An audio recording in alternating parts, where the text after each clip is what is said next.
o que é uma seita e como nós podemos identificar uma seita? Bom, eu vou usar uma definição que eu aprendi com o Dr. Walter Martin. Ele foi um grande defensor da fé cristã norte-americano e eu o conheci em 1979. Ele foi o fundador do Instituto Cristão de Pesquisas na América do Norte. E a minha convivência com ele foi fantástica. Foi o meu mentor. Ele dizia que seita pode ser definida assim: é um grupo de pessoas polarizadas em torno, ao redor de uma interpretação bíblica de uma pessoa ou do seu carisma. Então nós vamos ver que numa seita, geralmente ela tem um líder no topo da pirâmide, e ele então tem toda a autoridade, ele tem todo o poder de decisão sem precisar prestar contas para ninguém.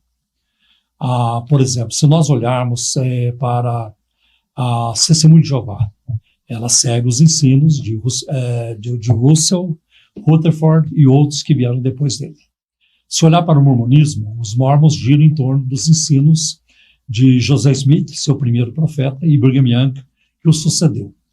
Se olharmos para o adventismo do sétimo dia, é a mesma coisa. A igreja adventista orbita em torno dos ensinos de Ellen G. White, suas interpretações bíblicas e suas profecias.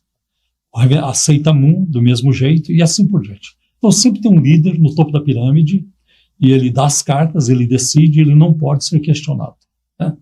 Ele recebe revelações diretas de Deus muitas vezes.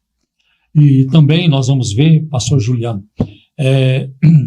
que as seitas, elas têm, uma das suas marcas, muitas delas, elas têm algo em comum: negar a divindade de Cristo e promover a salvação pelas obras. Você tem que fazer alguma coisa para chegar lá. Se você não fizer, você não vai ser salvo. E tem outras características, problemas, por exemplo, sociais, de isolamento, isolar um membro da seita, da sua convivência, às vezes do seu trabalho, da sua família. Tem muitas questões aí que são prejudiciais para a vida da pessoa quando ela se envolve com uma seita, né? Então, lavagem cerebral é uma característica também, a distorção da palavra de Deus, né? E geralmente uma seita, quando ela sai de um grupo maior, ela sai com hostilidade, né? Ela quer romper com aquilo que ela estava envolvida, e às vezes pode manter uma outra característica, mas ela quer trazer algo novo. Agora nós recebemos uma nova revelação. E muitas têm algum anjo envolvido também, né?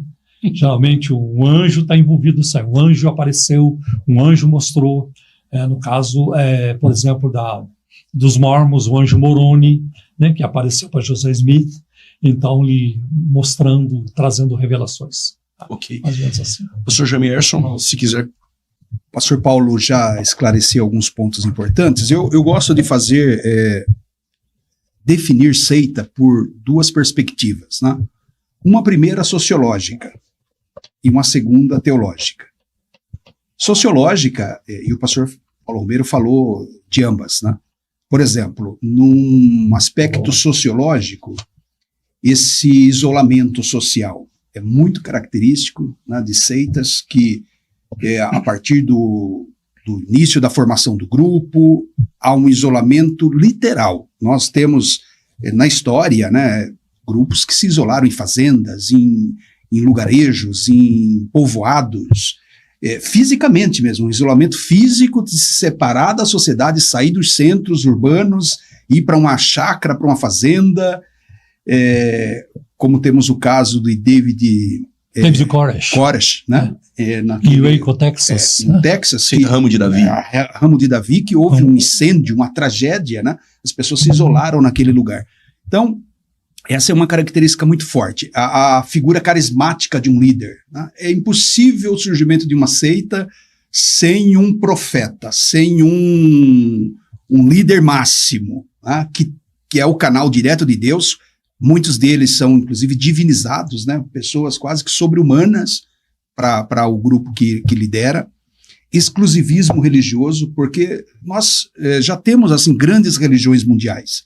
E talvez uma definição de seita seja um grupo minoritário dentro de uma grande religião. Então, cada grande religião guarda suas seitas dentro dela. Tá? O próprio judaísmo do tempo de Jesus tinha lá os saduceus, os fariseus, né? Os essênios. Então, essa também é uma definição, digamos assim, sociológica. Tá? Regras rígidas. Né, pastor? Sim. Eu acho que um exemplo mais forte ainda do que o do David Koresh, lá em Waco, Texas, Sim. isso aconteceu em 1993. Tem o caso do Jim Jones, nas Guianas, em 1978. Né? Acho que é o mais famoso. É, o mais famoso, porque eles estavam na selva, né? Então, eles escravizavam as pessoas. Era uma coisa terrível que acontecia. Né? Por exemplo, um dia, Jim Jones chegou diante da igreja, porque a turma trabalhava o dia todo e à noite ia para o culto. Então, os obreiros de Jim Jones carregavam um pedaço de ripa, porque se alguém cochilasse, recebia uma ripada para ficar acordado para ouvir a pregação. Mas eles estavam cansados, depois de trabalhar o dia todo. E às vezes o culto terminava muito tarde. Né? E um dia ele chegou diante da igreja dizendo assim: abram a Bíblia comigo, na sua primeira página aí. O que é que está escrito? Bíblia Sagrada, Antigo e Novo Testamento do rei Tiago. Você sabe quem foi o rei Tiago? Um homem ímpio, um homem isso e aquilo, muito ruim, muito mal. Nós não precisamos dessa Bíblia. O que eu falar para vocês daqui em diante é a palavra de Deus para vocês. Aí eu me lembro do Salmo 11, versículo 3, né? Se os fundamentos foram removidos, o que o justo pode fazer? Você tira a Bíblia, né? O que pode acontecer? E com isso ele manipulou a turma. É romper com a tradição, né? Então a seita se caracteriza por isso. Surge um líder messiânico, carismático, são pessoas com poder de influência maligno, né? Porque humanamente acho que não é possível fazer coisas que líderes de seitas fazem. Mas você vê que isso está na origem de todo o movimento sectário. As chamadas seitas clássicas, Adventismo, Sétimo Dia, Espiritismo, Mormonismo e assim por diante, tem essa figura, esse isolamento social. Mas eu estava citando as regras rígidas também, né? Acaba vindo toda aquela carga de usos e costumes, né? Muito forte também, ou seja, há um controle de roupa, há um controle do que come, né? Em grupos sectários. Isso não é exclusivo de um grupo sectário, mas está presente entre eles, né? Essa questão de regras rígidas nós vemos muito nas Testemunhas de Jeová, porque elas não podem cantar o hino nacional, não podem jurar bandeira, não podem prestar o serviço militar. Transfusão de sangue. Exatamente, não podem receber transfusão de sangue. E se alguém da sua família que era testemunho de Jeová com você não deixou de ser testemunho de Jeová, então corta-se o relacionamento. Né?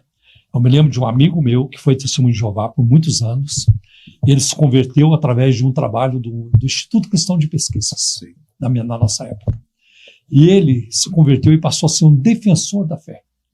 Ele é um escritor, tem livros publicados, ela é uma benção. Eu só não vou falar o nome dele porque eu não me sinto autorizado. Mas quando ele se casou, né, os familiares vieram do Rio de Janeiro para o casamento dele. E eles ficaram do lado de fora da igreja. A sorte é que a parede era de vidro. Então eles puderam ver o casamento. Do lado de fora, eles não entraram. Né, não entraram. Para não se misturar. Para não se misturar. Isso é muito forte. Mas muitas vezes a coisa é pior. Rompe-se o relacionamento, não tem mais conversa, nem bom dia. Então isso pode acontecer também. Você sabe que o Brasil, a gente citando seita, evidentemente tem que lembrar do Testemunho de Jeová, que é uma das maiores do mundo, das mais importantes, historicamente importante.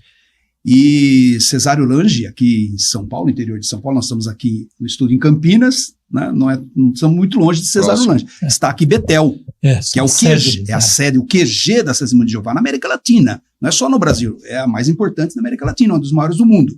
Porque as Testemunhas de Jeová crescem no Brasil mais do que em muitos outros países. Tá? Então aqui talvez seja o maior movimento das Testemunhas de Jeová fora dos Estados Unidos, né? Embora eles estejam crescendo em muitos lugares. Mas eu conheço tinha um amigo, né?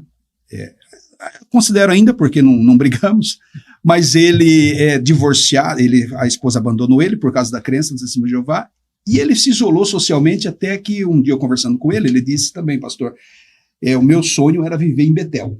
E eu fiquei assim, como assim viver em Betel? Será que ele quer ir para Israel, ou está se referindo ao céu. Não, era Cesáreo, eu não conhecia ainda a parte histórica, né? E ele foi embora, ele se tornou obreiro de tempo integral para trabalhar em Betel. É uma sociedade agrícola, produzem o que consomem, né? Então, você viver em Betel é praticamente você viver num paraíso na terra, né? Porque são muito bem estruturados, né? Também tem isso muito forte. A produção de literaturas exclusivas também é um aspecto sociológico de grupos. Eles têm que normatizar isso através de livros. Eu estou aqui, por exemplo, com meu livro publicado pela CPD. Mas crente nenhum no mundo vai tratar esse livro como um normativo. Uma regra de fé. Uma regra de fé. Não, uma literatura oficial de um grupo sectário se torna canônico, se torna carta magna de conduta, de vida, de prática. Então, e pode perceber, talvez a maior editora do mundo seja da Testemunha de Jeová. Eu sou editor de formação, jornalista de formação também. E tenho uma agência de assessoria editorial que é Só Texto. E eu conheço a gráfica de Cesário Lange. Eu não conheço uma gráfica mais tecnológica no Brasil do que a gráfica da Testemunha de Jeová. E você conhece a literatura, você pega as revistas, todo o material deles, escala de rotativa de milhões, 40 milhões de exemplares a publicação de um periódico. Então, esse aspecto sociológico, embora você vá ver isso em outros grupos que não são seitas, né? Citei aqui a Assembleia de Deus, tem a CGADB, tem lá a Casa Publicadora Batista, as editoras evangélicas, mas elas não são oficiais, elas não têm esse ar de um oráculo. E o que sai das editoras ou da publicação de livros e seitas tem esse ar de sacralidade, né? Olha, esse documento é um documento de fé. Então, qualquer um pode ler meu livro, gostar ou não gostar, discordar, e está tudo certo. Isso não existe, essa liberdade de pensamento, que é um outro também aspecto sociológico, o controle da liberdade de pensamento. Você já não pensa mais por você. Talvez o mais caro valor da humanidade seja a liberdade de pensamento, maior do que a física, inclusive. Olha, tem uma informação muito interessante sobre isso. O reverendo Moon, há décadas, acho que na década de 80, quando ele esteve no Madison Square Garden, em Nova York, ele declarou isso. Eu sou seu cérebro. Olha só. Você não precisa pensar, eu penso por você. Tá? E quando você entrega a sua opinião, o seu livre-arbítrio para alguém, você está numa dificuldade muito grande. Porque a nossa faculdade mental, ela é muito importante. Tanto que Jesus falou, amarás o Senhor teu Deus de todo o teu coração, de toda a tua mente. Né? Paulo diz, nós somos a mente de Cristo. Então nós somos chamados a ponderar, a verificar. É muito importante isso. Né? Pedro fala sobre isso também em 1 Pedro. Roubar essa liberdade, né, pastor? Exatamente. Tem muita gente que está preso fisicamente, mas tem liberdade intelectual. Né? Quantos revolucionários na história, gente importante na decisão política de muitos países, estiveram presos, mas produziram, né, os apóstolos, né, produziram em prisão. Agora, um sectário não pode. Ele está preso primeiro psiquicamente, emocionalmente, porque há muitos casos, inclusive, de suicídios de pessoas que rompem com a seita ou são exonerados, porque são muito rígidos nesse sentido, né? Pessoas cometeram um adultério lá num determinado grupo, ele é execrado do grupo. E ser execrado de um grupo sectário é diferente de receber uma disciplina de uma igreja cristã. Até porque ele é ensinado que não existe salvação fora daquele grupo. Então, se ele passa por isso, para onde eu vou? Não tem mais para onde ir. Se tornou um perdido. Exatamente. E aí entra no desespero. Complicado demais. E assim, imagina que toda a sua referência de verdade, de vida, de liberdade é aquele grupo. Você fica, de fato, um peixe fora d'água mesmo, né? E as histórias de suicídio são graves, né? Você vê, olha, só de falar de aspectos sociológicos aqui, você já percebe como essa questão é grave e nos faz um alerta como crentes, como igrejas. Porque muitas igrejas não são seitas, mas às vezes exerce esses comportamentos, né, sobre membresia, sobre o grupo, que vão ganhando contornos sectários. Não é uma seita, ok? Mas parece ser. Existem tá agindo como cristãs sérias, sérias, mas que têm esse viés sectário. Difícil demais. É difícil. O teu programa tem esse nome, acho que tem um valor muito grande, fora da caixa, né? Você não pode pensar fora da caixa de Deus. Exatamente.